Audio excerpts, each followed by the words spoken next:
परमेश्वर के दैनिक वचन। आदम के लिए परमेश्वर की आज्ञा। उत्पत्ति 2:15-17। तब यहोवा परमेश्वर ने आदम को लेकर अदन की वाटिका में रख दिया कि वो उसमें काम करे और उसकी रक्षा करे। और यहोवा परमेश्वर ने आदम को ये आज्ञा दी, तू वाटिका के सब वृक्षों का फल बिना खटके खा सकता है, पर भले या बुरे के ज्ञान का जो वृक्ष है उसका फल तू कभी न खाना, क्योंकि जिस दिन तू उसका फल खाएगा उसी दिन अवश्य मर जाएगा। क्या तुम लोगों को इन वचनों से कुछ मिला था? पवित्र शास्त्र का ये भाग तुम लोगों को कैसा महसूस कराता है? पवित्र शास्त्र से आदम के लिए परमेश्वर की आज्ञा के उद्धरण को क्यों लिया गया था? क्या अब तुम लोगों में से प्रत्येक के पास अपने अपने मन में परमेश्वर और आदम की एक तस्वीर है? तुम लोग कल्पना करने की कोशिश कर सकते हो। यदि तुम लोग उस दृश्य में एक पात्र होते तो तुम लोगों के हृदय में परमेश्वर किसके समान होगा? ये तस्वीर तुम लोगों को कौन सी भावनाओं का एहसास कराती है? ये एक द्रवित करने वाली और दिल को छू लेने वाली तस्वीर है। यद्यपि इसमें केवल परमेश्वर एवं मनुष्य ही है, फिर भी उनके बीच की घनिष्ठता ईर्ष्या के कितने योग्य है। परमेश्वर के प्रचुर प्रेम को मनुष्य को मुफ्त में प्रदान किया गया है। ये मनुष्य को घेरे रहता है। मनुष्य भोला भाला एवं निर्दोष, भार मुक्त एवं लापरवाह है। वो आनंद पूर्वक परमेश्वर की दृष्टि के अधीन जीवन बिताता है। परमेश्वर मनुष्य के लिए चिंता करता है, जबकि मनुष्य परमेश्वर की सुरक्षा एवं आशीष के अधीन जीवन बिताता है।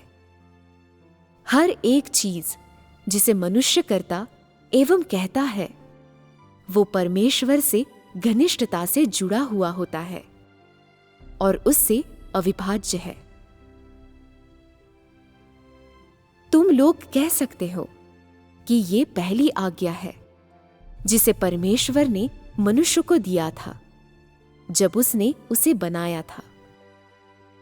ये आज्ञा क्या उठाए हुए है?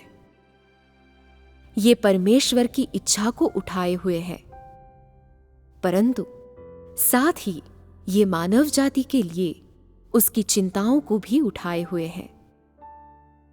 ये परमेश्वर की पहली आज्ञा है और साथ ही ये पहली बार भी है जब परमेश्वर मनुष्य के विषय में चिंता करता है। कहने का तात्पर्य है, जब से परमेश्वर ने मनुष्य को बनाया उस घड़ी से उसके पास उसके प्रति एक जिम्मेदारी है। उसकी जिम्मेदारी क्या है? उसे मनुष्य की सुरक्षा करनी है और मनुष्य की देखभाल करनी है। वो आशा करता है कि मनुष्य भरोसा कर सकता है और उसके वचनों का पालन कर सकता है। ये मनुष्य से परमेश्वर की पहली अपेक्षा भी है।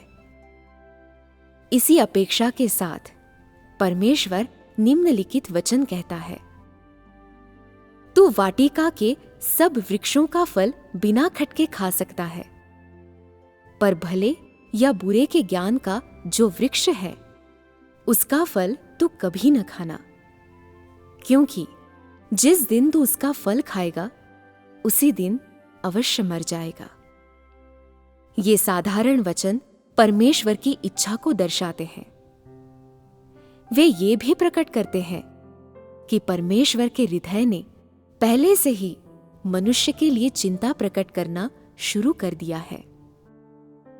सब चीजों के मध्य केवल आदम को ही परमेश्वर के स्वरूप में बनाया गया था। आदम ही एकमात्र जीवित प्राणी था जिसके पास परमेश्वर के जीवन की श्वास है। वो परमेश्वर के साथ चल सकता था, परमेश्वर के साथ बात कर सकता था। इसीलिए परमेश्वर ने उसे एक ऐसी आज्ञा दी थी। परमेश्वर ने इस आज्ञा में बिल्कुल साफ कर दिया था कि वो क्या कर सकता है, साथ ही साथ वो क्या नहीं कर सकता है। इन कुछ साधारण वचनों में हम परमेश्वर के हृदय को देखते हैं। लेकिन हम किस प्रकार का हृदय देखते हैं? क्या परमेश्वर के हृदय में प्रेम है? क्या इसके पास कोई चिंता है? इन वचनों में परमेश्वर के प्रेम एवं चिंता को न केवल लोगों के द्वारा सराहा जा सकता है, लेकिन इसे भली भांति एवं सचमुच में महसूस भी किया जा सकता है। क्या ये ऐसा ही नहीं है? अब जब मैंने इन बातों को कह दिया है, क्या तुम लोग अब भी सोचते हो कि ये बस कुछ साधारण वचन है? इतने साधारण नहीं है, ठीक है? क्या तुम लोग इसे पहले से देख सकते थे? यदि परमेश्वर ने व्यक्तिगत रूप से तुम्हें इन थोड़े से साधारण वचनों को कहा होता, तो तुम भीतर से कैसा महसूस करते? यदि तुम एक दयालु व्यक्ति नहीं हो, यदि तुम्हारा हृदय बर्फ के समान ठंडा पड़ गया है, तो तुम कुछ भी महसूस नहीं करोगे। तुम परमेश्वर के प्रेम की सराहना नहीं करोगे और तुम परमेश्वर के हृदय को समझने की कोशिश नहीं करोगे। लेकिन यदि तुम ऐसे व्यक्ति हो जिसके पास विवेक है एवं मानवता है, तो तुम कुछ अलग महसूस करोगे। तुम सुखद महसूस करोगे। तुम महसूस करोगे कि तुम्हारी परवाह की जाती है और तुम्हें प्रेम किया जाता है और तुम खुशी महसूस करोगे। क्या यह सही नहीं है? जब तुम इन चीजों को महसूस करते हो, तो तुम परमेश्वर के प्रति किस प्रकार कार्य करोगे? क्या तुम परमेश्वर से जुड़ा हुआ महसूस करोगे? क्या तुम अपने हृदय की गहराई से परमेश्वर से प्रेम और सम्मान करोगे? क्या तुम्हारा हृदय परमेश्वर के और करीब जाएगा? तुम इससे देख सकते हो कि मनुष्य के लिए परमेश्वर का प्रेम कितना महत्वपूर्ण है।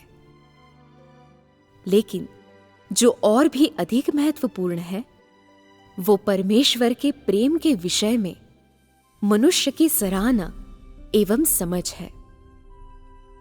वास्तव में क्या परमेश्वर ने अपने कार्य के इस चरण के दौरान ऐसी बहुत सी चीजों को नहीं कहा था? लेकिन क्या आज के लोग परमेश्वर के हृदय की सराहना करते हैं? क्या तुम लोग परमेश्वर की इच्छा का आभास कर सकते हो, जिसके बारे में मैंने बस अभी अभी कहा था? तुम लोग परमेश्वर की इच्छा को भी परख नहीं सकते हो, जब ये इतना ठोस, स्पर्शगम्य एवं यथार्थवादी है। इसीलिए मैं कहता हूं कि तुम लोगों के पास परमेश्वर के विषय में वास्तविक ज्ञान एवं समझ नहीं है। क्या यह सत्य नहीं है?